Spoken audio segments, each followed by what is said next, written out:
Socrates. Socrates never wrote a word, yet he changed everything. He believed wisdom begins with recognizing how little we truly know.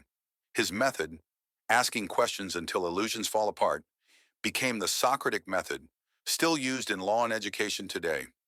Socrates taught that living a virtuous life was more important than chasing wealth or comfort. He died for his beliefs, sentenced to death for corrupting the youth of Athens. His courage to die for truth set the tone for what philosophy means. A love of wisdom above all else. Plato, Socrates' student, turned philosophy into a system. He imagined a world of perfect forms, ideals like justice, beauty, and goodness that exist beyond our imperfect world. His book, The Republic, introduced the idea of philosopher kings, rulers guided not by power, but by wisdom. Plato founded the Academy, the first university in the Western world. His vision of education, morality, and government echoes in modern democracies and even in how we structure schools today. Every time we ask, what's the ideal? We're channeling Plato. Aristotle, Plato's student, was less about ideals and more about reality. He studied everything: biology, ethics, politics, logic, and art. For Aristotle, knowledge came from observation and experience, not abstract ideas. He taught that happiness, or eudaimonia, is achieved by living virtuously and finding balance, the golden mean. Aristotle's logic shaped science for 2,000 years. His ethics still guide leadership, medicine, and psychology today. If Plato built the dream, Aristotle built the blueprint. Confucius was building harmony through ethics. He lived during chaotic times in ancient China, believing order could only come through virtue and respect. His teachings on family, loyalty, education, and self-cultivation became the backbone of Chinese and East Asian culture. He emphasized Ren, humaniness, Li, proper conduct, and the idea that good leaders must rule by moral example, not fear. Even now, Confucian values shape social relationships, business etiquette, and education across much of Asia. His influence shows that philosophy isn't just about thinking, it's about how we treat one another. St. Augustine bridged ancient philosophy and Christian theology. He wrestled with questions of sin, free will, and faith in a world crumbling under the fall of Rome. In his Confessions, Augustine explored inner struggle, guilt, and redemption, creating one of the first true autobiographies. He argued that truth comes not only from reason, but from divine illumination, God's presence within us. Modern psychology, existentialism, and even our concept of personal growth all trace roots back to Augustine's introspection. He made philosophy deeply human, not just logical, but emotional and spiritual. Aquinas took Aristotle's logic and merged it with faith. He believed reason and religion weren't enemies.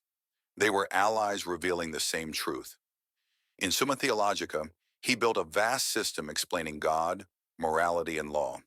He defined natural law, the idea that right and wrong are built into human nature.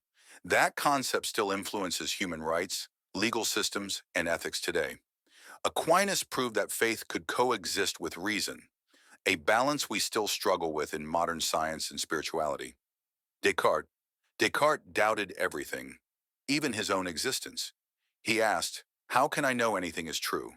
His answer, "I think, therefore I am." From that foundation, he built modern rationalism, the belief that reason is the source of knowledge. Descartes also separated mind from body, shaping centuries of science and psychology. His skepticism led to the scientific method, logic, and modern medicine.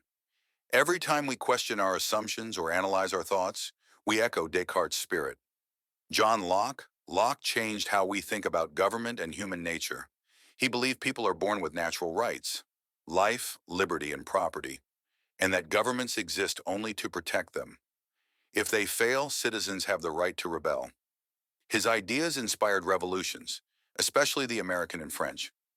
Locke also shaped psychology with the idea of the mind as a blank slate, molded by experience.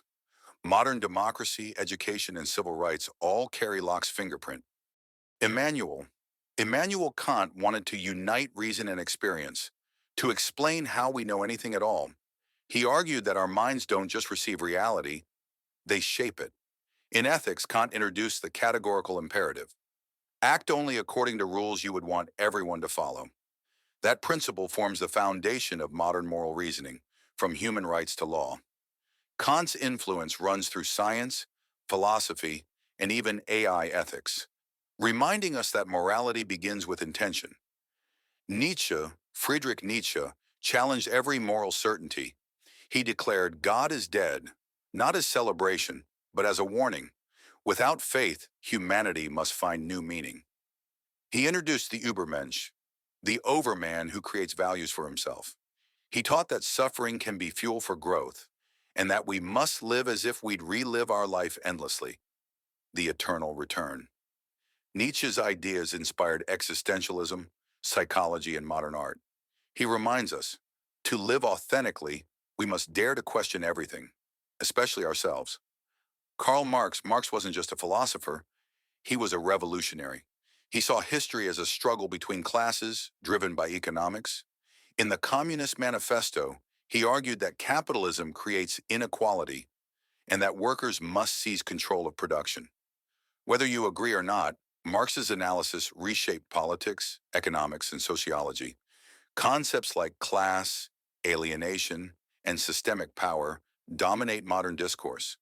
Even capitalist societies use Marx's critique to reform inequality. His ideas still spark debate, a sign of true philosophical power. Wittgenstein, Ludwig Wittgenstein, transformed how we understand language and thought. He believed most philosophical problems come from misunderstanding words. In his Tractatus, he tried to define the limits of language. Later, he argued that meaning comes from use, from how words work in life. This shift created analytic philosophy and reshaped linguistics, logic, and even computer science. Every time we debate the meaning of a term or analyze communication, we're living in Wittgenstein's world. So next time you doubt, wonder, or reflect, remember, you're taking part in a conversation that began over 2,000 years ago, and it's still unfolding today.